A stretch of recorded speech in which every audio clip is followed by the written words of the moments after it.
Today we're having a look at customising stitches to have different coloured backgrounds.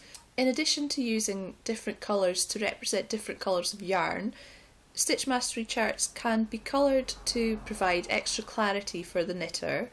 While you can use the colours in the palette to do this, so for instance, if I want one of my cables to be light green, I can use the colours option to achieve that, but as you see, the cable symbol itself in the key remains with a white background and we have light green added as a yarn colour.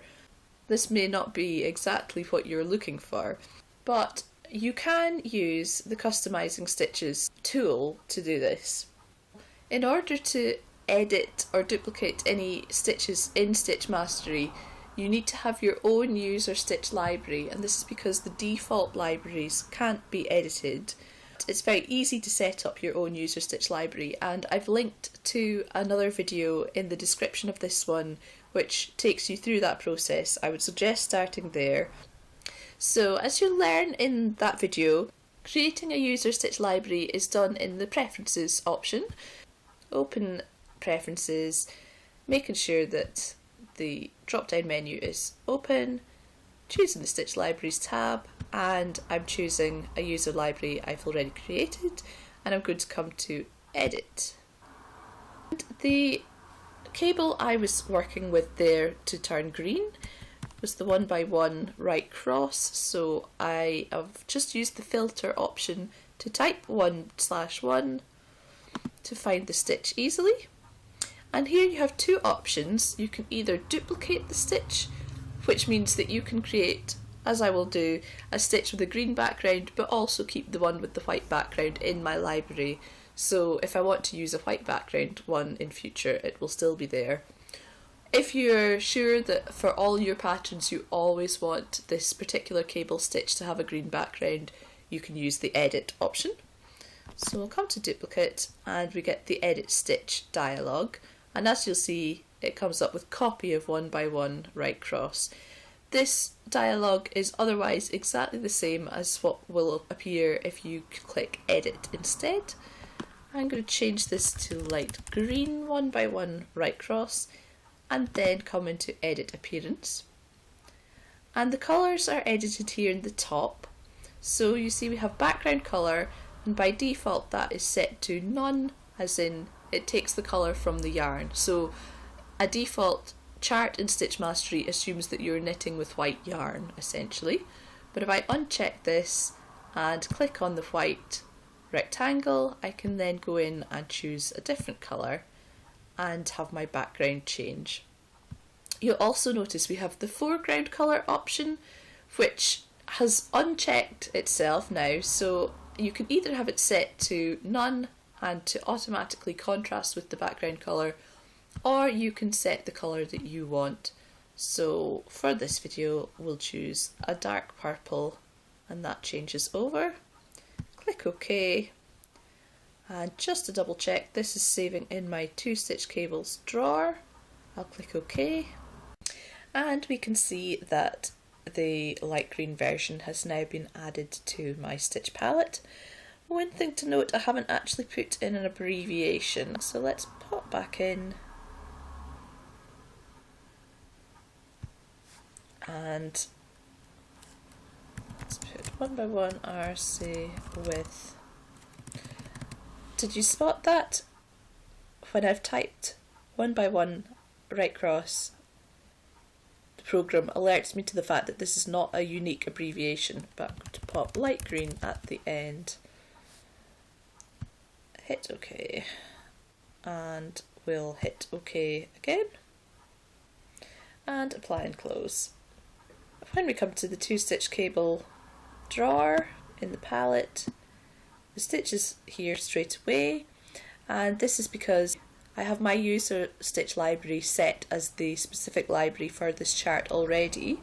But if you've just created a user stitch library for the first time, or you haven't already picked your user stitch library for your chart so far, then we need to come to Diagram, Edit Diagram Properties, choose the Stitch Library and Text Templates tab, and choose your user stitch library in the drop down menu. And you may also want to refresh the text in key, although that makes no difference to this particular chart because I haven't got the new stitch in the chart. So had I chosen to edit the stitch rather than duplicate it, then the text would regenerate for the key.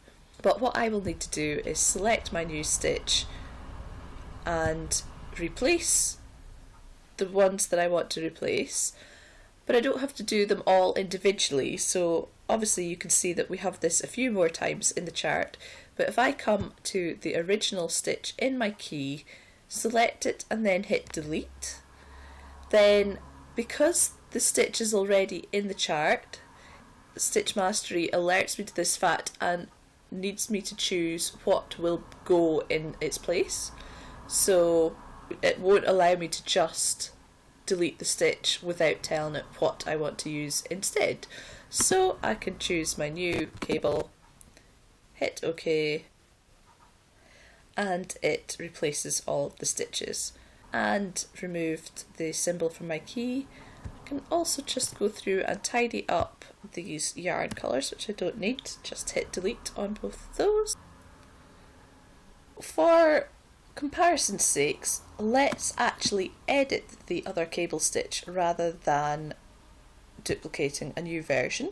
So I'm going to right click on the symbol and click customize, and again let's just filter one by one, and I have my 1x1 left crossing cable, so I'm going to click edit and let's call this pink in the name and abbreviation edit appearance. So let's take a deep pink for the background colour, and let's check that it should still, the foreground colour should automatically contrast with the background colour. So in this view we still have the foreground lines in black. If we click OK and OK, you can see that they are white in the actual stitch to contrast. So click OK, and you may expect that the stitch, because we've edited the actual stitch that's already in use, that it should update automatically, but it doesn't quite do that.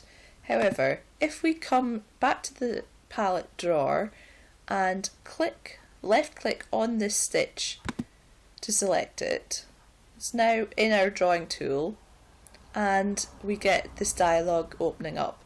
So it says the key in the chart contains a different version of the stitch than the version on the drawing tool. So in the chart we have the original version, and in the drawing tool, as in the pencil tool that we've just selected, if we hadn't changed anything to do with the stitch, I would be able to put the stitch straight into the chart.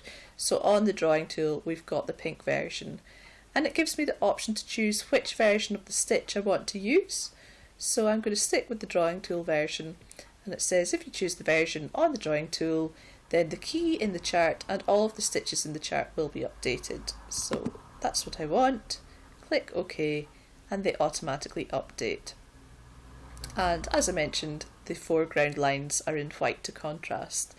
So hopefully that, depending on the colours that you use, you can use this option to make your charts clearer to read.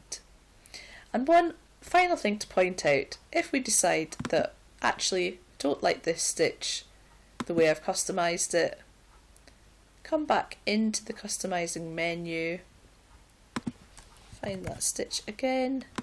If we click edit, we have the option to revert to system settings. So click that, it brings it right back. Click OK. OK. Exactly the same thing happens. We've still got the current version in the chart, but again if I go and select on it as though I was going to add it to the chart, we get the opposite version of the dialogue. Use the version on the drawing tool and that brings us back to our original version.